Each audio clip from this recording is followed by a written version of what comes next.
From the flood of 1937 to less severe floods over the last few decades, floods have played a big part in the history of our city.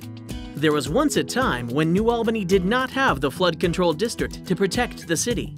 Today, history is being made again in New Albany to ensure that our flood control district can continue to operate. After the flood of 1937, the federal government stepped in to help local communities fight floods in the Ohio River Valley.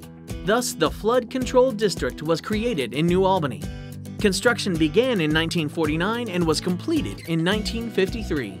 So the federal government would come in, they would build the project, and it would be up to the local community to maintain and operate. The New Albany Flood Control District is 3.5 miles long. It mostly consists of earth levee. We do have concrete wall, and there are 6 pumping stations. The largest flood that has occurred in New Albany since the construction of the levee system was 1964. I'm sure everyone remembers the flood of 1997. For today's generations, that will probably stand out most in memories.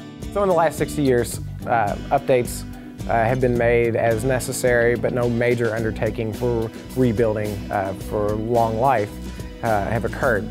Today, Mayor Jeff Gahan is working to ensure that the Flood Control District protects the city for many years to come. So part of Mayor Gahan's initiatives to revamp portions of the city that haven't been done in years. This project, of course, naturally after 60 years, was a concern, starting with the pumps as they be, one of the most critical portions of the system.